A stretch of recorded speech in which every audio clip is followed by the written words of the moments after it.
Assalamualaikum warahmatullahi wabarakatuh. Perkenalkan saya Nadia Anggraini dari Sistem Informasi Bilingual B 2018 Universitas Sriwijaya. Pada kesempatan kali ini, saya ingin mempresentasikan mengenai kesimpulan dari materi yang telah saya pelajari sejauh ini di mata kuliah Manajemen Proyek Sistem Informasi untuk memenuhi tugas ujian tengah semester pada mata kuliah ini. Berikut penjelasannya. Manajemen Proyek Sistem Informasi. Kesimpulan dari materi yang akan saya paparkan terbagi menjadi 3 materi. Yang pertama, penyebab atau masalah dan kebijakan pengembangan sistem informasi. Yang kedua, merencanakan dan membuat aktivitas kerja pada proyek sistem informasi. Dan yang ketiga, membuat estimasi atau perkiraan anggaran proyek sistem informasi. Kesimpulan dari materi penyebab atau masalah dan kebijakan pengembangan sistem informasi. Pengembangan sistem merupakan penyusunan suatu sistem yang baru untuk menggantikan sistem yang lama secara keseluruhan atau memperbaiki sistem yang telah ada. Sistem informasi secara teknis dapat didefinisikan sebagai sekumpulan komponen dan prosedur yang saling berhubungan, mengumpulkan atau mendapatkan, memproses, menyimpan, dan mendistribusikan informasi untuk menunjang pengambilan keputusan dan pengawasan dalam suatu organisasi. Selain menunjang proses pengambilan keputusan, koordinasi, dan pengawasan, sistem informasi juga dapat membantu manajer dan karyawan menganalisis permasalahan, mengambil keputusan, menggambarkan hal-hal yang rumit, dan menciptakan produk baru. Contoh dari pengembangan sistem informasi sudah pernah saya jelaskan di video-video sebelumnya, yang saya ambil referensinya dari skripsi yang berjudul Sistem Informasi Gudang Obat pada UPT Puskesmas Bae. Alasan diperlukan pengembangan sistem informasi. Di sini ada 4 poin yang bisa saya simpulkan. Yang pertama, adanya masalah yang timbul dari sistem yang lama, seperti banyaknya terjadi kesalahan dalam proses, menurun efisiensi dalam operasional, atau data yang dihasilkan kurang terstruktur. Kemudian yang kedua, terjadinya perkembangan organisasi yang menyebabkan kebutuhan informasi semakin luas, volume pengolahan data meningkat, dan perubahan prinsip akuntansi. Yang ketiga, untuk meraih kesempatan-kesempatan dalam berbagai hal, seperti peluang pasar atau peningkatan kinerja. Kemudian yang keempat, adanya instruksi internal dari pimpinan atau dari pihak luar, seperti adanya peraturan dari pemerintah untuk melakukan pengembangan sistem informasi. Faktor-faktor yang mempengaruhi pengembangan sistem informasi. Yang pertama, teknologi eksternal, yang mana sistem informasi eksternal adalah komponen-komponen teknologi di luar perusahaan atau organisasi itu sendiri, yang dalam hal ini sebagai penyedia informasi yang dibutuhkan dalam melakukan aktivitas bisnis. Contohnya adalah ilmu pengetahuan dan teknologi yang berkembang dalam lingkungan eksternal. Kemudian yang kedua, bisnis eksternal. Contohnya adalah pasar atau market, pelanggan, perusahaan-perusahaan lain, pemerintah, atau perangkat hukum, dan sebagainya. Yang ketiga, teknologi internal. Sistem informasi internal adalah komponen-komponen pendukung perusahaan yang dalam hal ini sebagai penyedia informasi yang dibutuhkan dalam melakukan aktivitas bisnis sehari-hari, meliputi software, hardware, aplikasi, dan infrastruktur. Yang keempat, bisnis internal. Bisnis internal memiliki komponen-komponen yang diperlukan untuk menjalankan perusahaan, seperti struktur organisasi, aset, proses, sumber daya manusia, dan budaya perusahaan. Kebijakan sistem merupakan landasan dan dukungan dari manajemen puncak untuk membuat perencanaan sistem. Kebijakan sistem itu sendiri antara lain dilakukan oleh manajemen puncak untuk mengembangkan suatu sistem informasi, menyediakan manajemen dengan informasi yang cukup, serta meningkatkan produktivitas karyawan. Kebijakan ini dilakukan karena manajemen menginginkan untuk meraih kesempatan-kesempatan yang ada yang tidak dapat diraih oleh sistem lama. Suatu sistem informasi dapat dikembangkan karena adanya kebijakan dan perencanaan terlebih dahulu. Tanpa adanya perencanaan sistem yang baik, pengembangan sistem tidak akan dapat berjalan sesuai dengan yang diharapkan.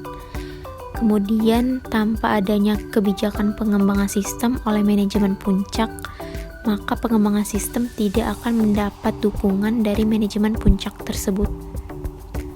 Munculnya proyek pengembangan sistem informasi berawal dari sebuah usulan proposal proyek yang diajukan untuk menghasilkan produk yang dapat menyelesaikan masalah atau memenuhi kebutuhan organisasi. Kebutuhan ini terkait dengan pelaksanaan strategi sistem informasi yang mendukung strategi organisasi. Kemudian penilaian. Usulan yang diajukan akan dinilai oleh unit yang berwenang dalam organisasi. Dan selanjutnya, bila disetujui, organisasi akan menganggarkan biaya. Dan yang terakhir adalah pelaksanaan. Pelaksanaan ini bisa saja langsung dilakukan setelah persetujuan ataupun ditunda beberapa waktu yang ditentukan. Kesimpulan dari materi, merencanakan dan membuat aktivitas kerja pada proyek sistem informasi. Perencanaan adalah proses peletakan dasar tujuan dan sasaran, termasuk penyiapan segala sumber daya untuk mencapainya.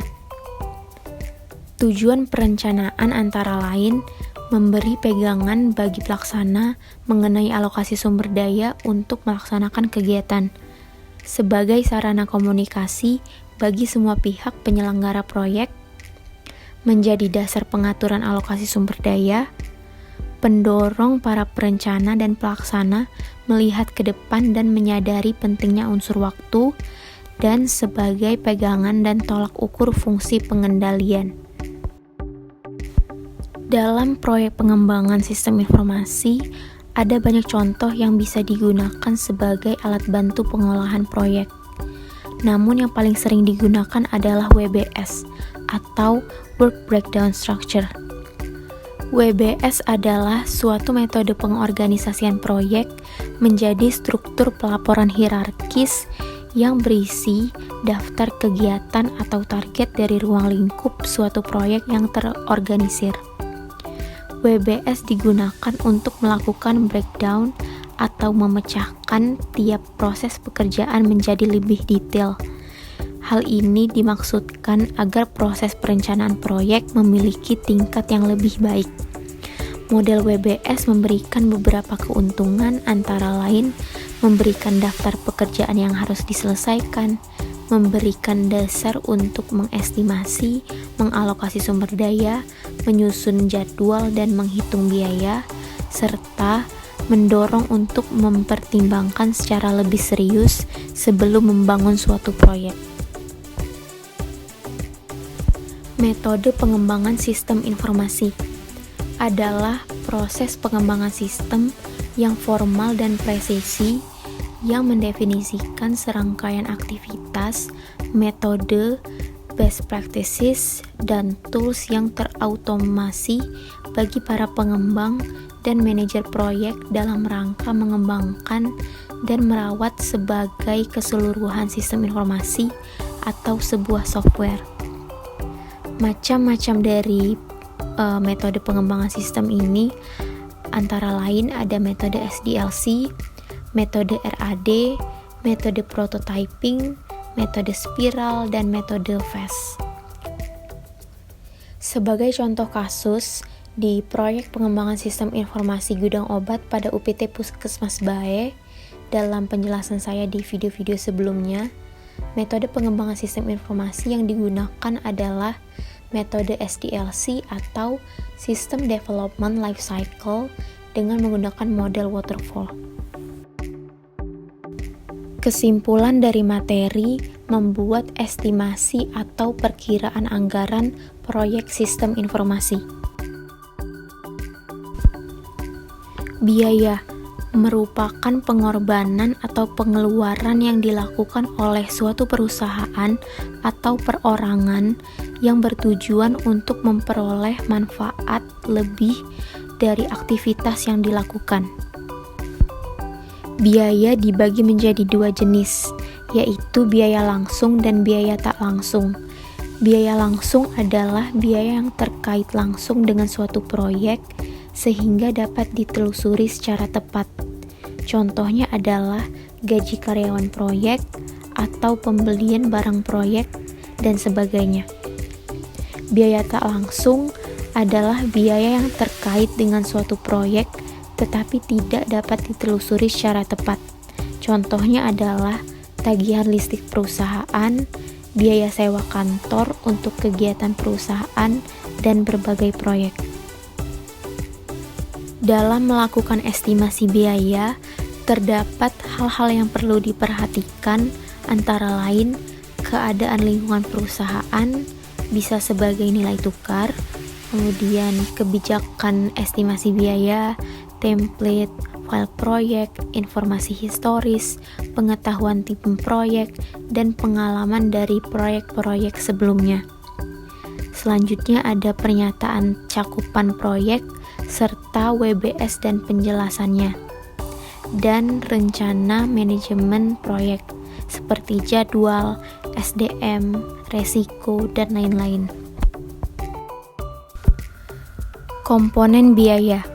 Biaya yang berhubungan dengan pengembangan sistem informasi dapat diklasifikasikan ke dalam 4 kategori utama, yaitu biaya pengadaan, biaya persiapan operasi, biaya proyek, serta biaya operasi dan biaya perawatan.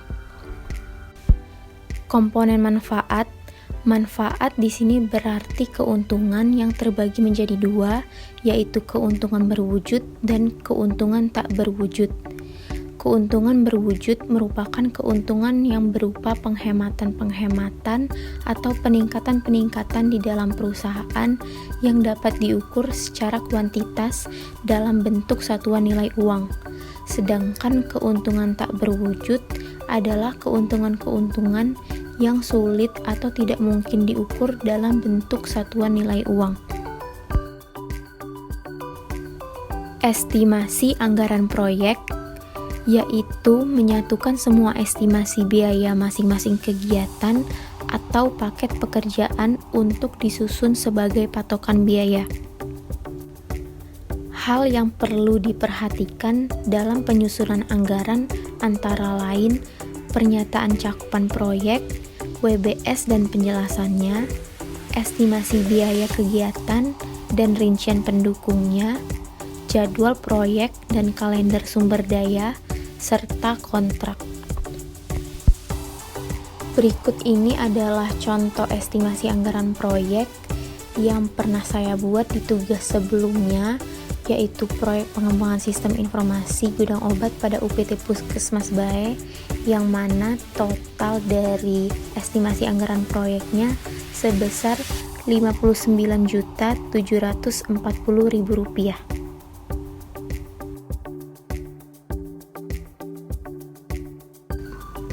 Demikian penjelasan yang bisa saya sampaikan, kritik dan saran yang membangun sangat saya harapkan. Akhir kata, saya ucapkan terima kasih. Wassalamualaikum warahmatullahi wabarakatuh.